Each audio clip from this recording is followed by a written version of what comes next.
Olá, seja bem-vindo. Meu nome é Silvio Assis, sou diretor aqui da Agência de Inteligência Institucional Civil. Queria falar aqui um pouquinho a respeito de infidelidade conjugal, mais precisamente a respeito das, da forma de pagamento de uma investigação de infidelidade conjugal. Ultimamente tem se questionado, muitas pessoas falando assim, não pode fazer a investigação e depois pagar, depois nós pagarmos por conta da segurança, né? Tem pessoas que contratam e alega que o profissional não executou o trabalho, não fez, enfim, né? Por que cobrar no ato? Dá para cobrar 50% ato, 50% depois, ou parcelar no cartão de crédito? Eu queria falar aqui a respeito disso em rápidas palavras. Bom, atualmente nós temos um código do consumidor, né? O consumidor ele está amparado por esse código, por lei, né? O profissional, o prestador de serviço que não executa o trabalho, ele fica sujeito ao código do consumidor, né? Existem leis que amparam o consumidor, existe lei, né? Por exemplo, se o cliente ele faz o pagamento e através de um cartão de crédito, por exemplo, ele tem ali amparado, né, é, pelo banco, né, se o caso, por exemplo, ele quiser, olha, eu quero sustar o pagamento porque os serviços não foram executados, os serviços que estão ali descrito em contrato é, não foi realizado. Automaticamente, se devidamente comprovado, o banco ele susta o pagamento imediatamente, né? Ele vai lá e susta o pagamento. O prestador tem um prazo, já fica, se ele não pegou o dinheiro ainda, o dinheiro já é bloqueado. Se ele pegou o dinheiro, ele tem um prazo para contestar e dizer que, né, comprovar que foi feito o pagamento, né? Normalmente, né, o cliente, o consumidor tem que ir lá e dizer, não, tudo bem, já acertei com ele e para o banco devolver o dinheiro. Isso leva um prazo enorme, né? Então é muito complicado esse assunto. Então, mas o cliente ele tem este respaldo, né? E agora me diz qual é o respaldo que tem um prestador de serviço? Se o cliente ele faz o serviço, executa o trabalho e chega lá, está aqui o resultado e de repente nem tem resultado, né? Mas ele prestou o serviço, foi lá, executou e ele vai lá, está aqui o relatório. E se o cliente não pagar? Sabe o que vai acontecer? O prestador ele ainda tem que ir em juízo, em juízo, né? Gastar, porque paga para entrar, para gastar com advogado, gastar com a justiça, tem que pagar ao Tribunal de Justiça para entrar com ação, né? Para poder reaver, tentar reaver o valor que está ali na prestação, no contrato, naquele contrato, o qual o cliente não pagou. Existem alguns profissionais que fazem isso, existe, né?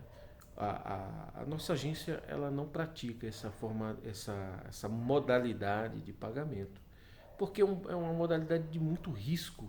Existem leis que amparam o consumidor, mas não existe leis que amparam o prestador de serviço no sentido de recebimento. Existem leis, né? Sim, leis que pode o prestador entrar com ação, porém ela não garante que ele vai ser ressarcido, né? A pessoa pode alegar que não tem o dinheiro, pode, e aí, né? Tomada de bens, pode que não tenha bens no nome daquela pessoa. Então o risco ele é muito grande, né, para o prestador de serviço. O cliente ele tem um respaldo, sim. O que o cliente precisa saber é se aquela empresa existe, quanto tempo que está no mercado, se realmente tem uma sede, tem um, né, o profissional está lá no mercado, quanto tempo que está no mercado, buscar saber o CNPJ daquela empresa. Então, é isso que o cliente tem que saber, porque é garantido para ele sim, né? Se eu for, por exemplo, se eu não executar o trabalho, enfim, ficar caracterizado que estou praticando, que eu pratiquei um golpe, né? Ué, o cliente ele vai na delegacia, vem até a polícia atrás. Até a polícia atrás. Agora, se o cliente não me paga, eu posso ir lá na delegacia? Não, não vou lá na delegacia, vai resolver lá no Poder Judiciário. Na, na, na, na, na entrar com uma ação civil contra a pessoa. Não é nem criminal, é civil. Então, essa modalidade não tem como ser praticada. O risco é muito grande. O custo de um escritório investigativo, de uma agência de investigação, ela é muito grande. O custo é enorme, né? E uma investigação ela demanda tempo. Já pensou, nós estamos ali empenhados com aquela investigação há tempos, né? A empresa precisando arrecadar valores para poder custear todas as despesas que estão atrelado à existência daquela empresa, ao funcionamento dela diariamente. Já pensou? Chegar no fim da investigação ainda não tem os recursos para receber, porque o cliente deu o calote, porque ele achou que a investigação não foi boa, ou por ele realmente falar assim, não quero pagar. Acontece, isso acontece, né? Então, alguns profissionais, eu vejo que alguns colegas profissionais estão até executando assim dessa forma. Ele cobra caro, primeiramente, olha, eu vou cobrar, ele cobra o dobro do valor de uma investigação, ele coloca no contrato multas assim, porém isso não garante nada. Podemos ver, pode observar que isso não dura muito tempo, daqui a pouco desiste dessa modalidade, porque é uma modalidade de muito risco para o profissional, para a empresa, um risco muito grande, não dá para poder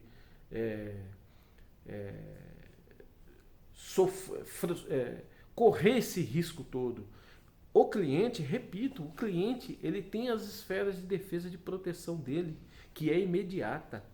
Se for no cartão, bloqueia na hora o valor, bloqueia na hora, né, o valor se for no cartão, bloqueia na hora. Se ele já usou o dinheiro nas próximas vendas, o cara ele não vai usar a máquina dele, a conta no banco ali da operadora de cartão, ele não vai usar ali para fazer coisa errada. Não vai, porque ele precisa daquilo ali. Né? Ele compra a máquina é comprada normalmente, não é nem aluguel mais, hoje compra. Ele não vai usar aquilo ali para poder fazer bobagem, porque depois, nas próximas vendas dele, vai ser descontado o valor, né? Se ele já usou o valor. Né? Então, o risco é grande. Isso aí é imediato, esses procedimentos do banco é imediato. Né?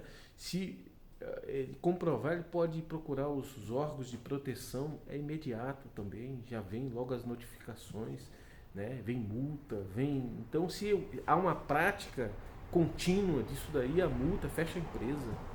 Né?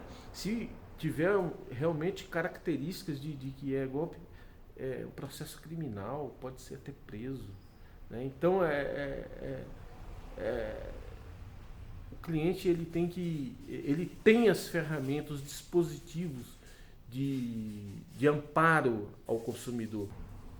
São diversas as ferramentas de amparo ao consumidor. Né? Agora, o amparo ao profissional não tem. A empresa, o amparo comercial para quem vai receber, não existe. Não existe. Existem leis, mas elas não são imediatas. A gente fica com prejuízo. Tem que reaver, tem que buscar isso daí. Pode levar anos para conseguir reaver alguns valores. E pode nem receber. Né? Então, infelizmente, não é possível. E existe, além do mais, existe a má fé. Tem muitos clientes que a investigação, vamos deixar claro, uma investigação, ela tendia, o cliente ele contrata uma investigação, um pacote de investigação de diárias, ou pode contratar um pacote diferenciado, que o profissional, a minha agência, ela pratica muito isso, né? A investigação ela pode durar até um mês, porém ela não é diária, uma programação de investigação. Existe uma estratégia, né, estudada, mas tudo isso depende da finalidade da investigação. Né? Precisa entender o que é que o cliente quer. Isso também às vezes está atrelado a um serviço jurídico contratado junto, né? Mas enfim, uma investigação normalmente tem dia e hora para acabar, para começar e para acabar. Tem dia para começar e dia para acabar, né? E muitas das vezes os clientes não têm uma compreensão lógica a respeito disso. Eles acham que vai trazer o resultado que eles esperam. E muitas das vezes isso não acontece dentro daquele período contratado. O que ocorre por conta disso é às vezes uma frustração, o cliente fica frustrado, não entende, né? E fica frustrado. Isso, agora, é importante saber que toda investigação ela tem que ter as devidas provas da execução do trabalho, né? Mas o cliente não ficando satisfeito, o que ocorre? Muitos deles correm para a internet, correm para os meios de comunicação, né? E às vezes até queixas, né? Dá queixa e vai lá e diz o absurdos das empresas, dos detetives. E muitas das vezes esses absurdos, essas são calúnias, né? São ilegítimas, né? E precisa tomar cuidado com isso, né? E nós muitas das vezes sofremos isso, né? Por conta de clientes, mal clientes também, que não estão preparados para contratar o serviço de uma pessoa ou de uma empresa, de um profissional, né? Você vê que o trabalho de um detetive ele é muito arriscado em todos os sentidos, né? A gente busca solucionar os problemas das pessoas dentro daquilo que foi contratado, mas muitas das vezes isso não é possível, pelo menos naquele período que foi contratado. Isso tem que ficar sempre muito bem claro, né, em contrato principalmente.